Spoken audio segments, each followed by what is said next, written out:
Hello, thank you for tuning into my channel.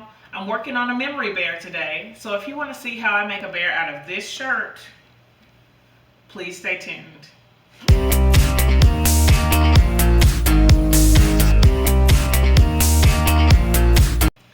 I was asked to show how I make a memory bear from start to finish from one of my subscribers, so I want to take some time to do that today. This is an example of a bear that I've made, and I'll put a picture of some of the other bears that I've made. The most recent ones that I made were the three fatigue bears, and when I did those, I used this pattern that I got from Etsy. It's by, let's see, the name of the shop is Make a Memory Bear, and this is the 9-piece pattern, and I have the pieces here. This bear, according to their site, it finishes at I think either like 17 or 18 inches, and I like this pattern. It's a pretty good pattern. I'll link the video related to this pattern, the video that they made, in the description and in the iCards. But this pattern right now is discontinued. Like, I bought it, and then a week after I bought it, it was discontinued. So, so I have it, but I mean, if you wanted to purchase it, you can't purchase this pattern. But they have many other bear patterns, and even like some other animals that you can make in their shop on Etsy. The particular pattern that I'm going to use today, it's called, the name of the shop is Stitches by Two Nonnies, and in just a minute I'll put a close-up in here, and I'll link this pattern in the description so you can go and get it if you want to. The reason that I got another pattern was because the client wants a larger bear than this one. And this one, the Memory Bear by Two Nonnies, it finishes at, it says 22 inches, so it's going to be just a little bit bigger. I have a shirt to make this bear with, and then I have a patch that I'm going to add on as well. It says, "Oh, once my shirt and now your bear, hold it close and I will be there. Love, Gramps." That's a really sweet little patch. So I'll be putting this on, as I'll show you what I do as far as getting that patch on there. Now I want to hopefully break this down into individual steps so that you can see each little part. We're going to start with preparing the pattern, and I'm going to zoom in so that you can see what that looks like. Okay, I'm getting ready to prepare the my pattern pieces here. This particular pattern and the other one as well that I had, it comes with two sets of patterns. The first one is the instructions, and then they have the pieces that you're going to cut out. Now, what's interesting about this bear is that since it's going to finish at 22 inches, there are some pieces that are bigger than one page. And so the first thing that I'm going to do is go through and do a little bit of cutting. This one says cut and tape at this line, and this is for the front of the body. All right, and then so it has it here, and I'm actually going to just fold it on this line so that you can see it here, and then I'm going to cut it and place it like that, and then I'll tape here, and then I'll cut this whole piece out. And so it's the same for the front body and the back body here. Okay, I'm trying to pull it. Okay, and I'll do the same thing, cut it and tape it, and then the rest of the pieces are just one to a page. But if I held them next to my other pieces, they would be a little bit bigger. This one, I'm just going to kind of add my line in so that I can finish out the arm. So I'm going to cut out these pieces, and then we'll go to the next step. I have all the pieces cut out, but there are a few things that I want to point out with the pattern. Each pattern that you get is going to be a little bit different. For this particular pattern, when they put the notches in, they have the notches turned toward the center of the pattern piece, but I just put those notches on the outside of the pattern piece. It's just my own personal preference. So whatever you decide to do is fine, but this way I feel like it's going to work better for me. And I've done that on each piece. And the next step is going to be to prepare the fabric.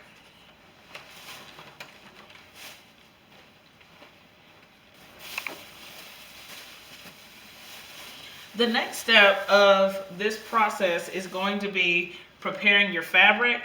I have all of my pieces here laid out. I've cut my fabric down.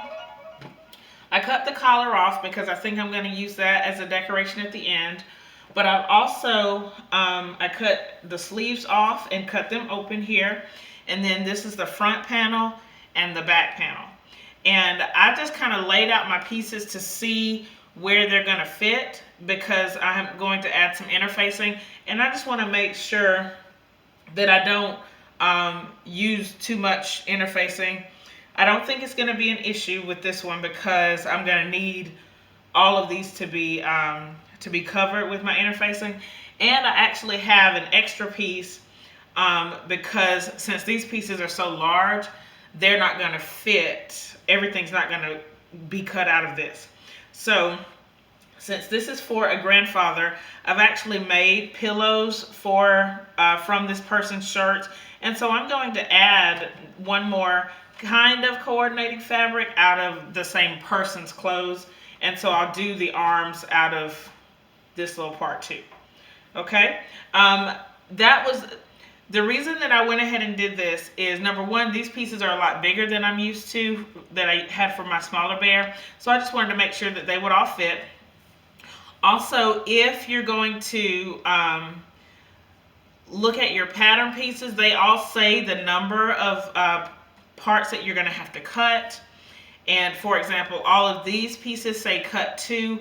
And to do that, you do one side right side up and the other side right side down. And so I have my fabric folded and then place my pieces on. For the legs and the arms and the ears, we need 4. And I just wanted to make sure that I had enough space here to get all of those cuts. For the arm, I only have enough for 2.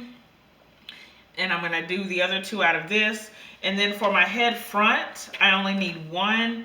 But I'm going to cut the ears out of this as well. Okay, so next we're going to do the interfacing. I'm going to use the Pellon SK135 sheer knit fusible. It is super thin, but I think it's going to give my fabric just enough, it's going to stabilize it just enough so that I can get it stitched with no issues. So I'm going to interface all of my pieces, and then I'll come back and pin everything in place. I have interfacing on all of my pieces now, and I've already actually started pinning some of the pattern pieces down, but I wanted to take a second and just kind of show you. If you have a patch that you want to put on, then now would be the time to do it after interfacing and then before you pin your pattern pieces down. I get concerned that that if I wait until after I cut my piece out to put the patch on, that it's going to distort the piece somehow. So I do it now, and then I don't have to worry about it. You want to kind of make sure that you have it kind of where you're going to want it. This I know is going to be my my front of the bear, and so as I put these pieces down, I know that the little label will be on one side, or the name brand of the shirt, and then my patch will be on the other side. All right, so since for most of these pieces you need 2, I'm going to go ahead and fold these right sides together, and there's a button. The buttons are right there, so I'm just kind of deciding a little placement for it. I think that'll be the best spot with them just sticking straight up. I'm not going to need the buttons at all. All right, and I'm just kind of laying it flat. And so from this point, I can start placing all my pieces down. So here's where the front is going to go. And I kind of want to make sure that the patch is going to fit all the way in there without having to worry about the seam allowance. So kind of like that, or like that. Just feeling the edges. So right there I think will be fine. Okay, then I'll add my other pieces here.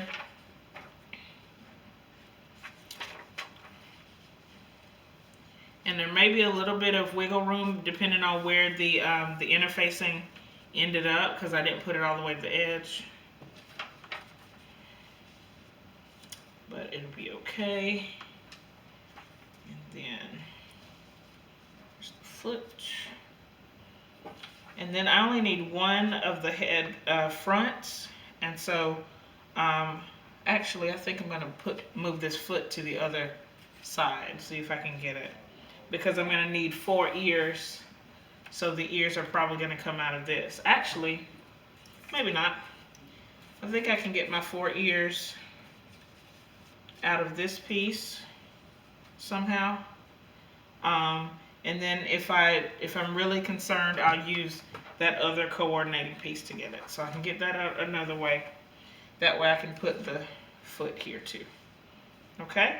And now I'm just going to pin everything in place and then get it all cut out. And then we'll see what our pattern pieces look like.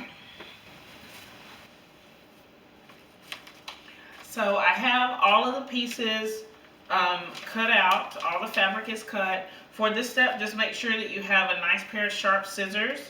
And to me, this is like the most tedious step of the process.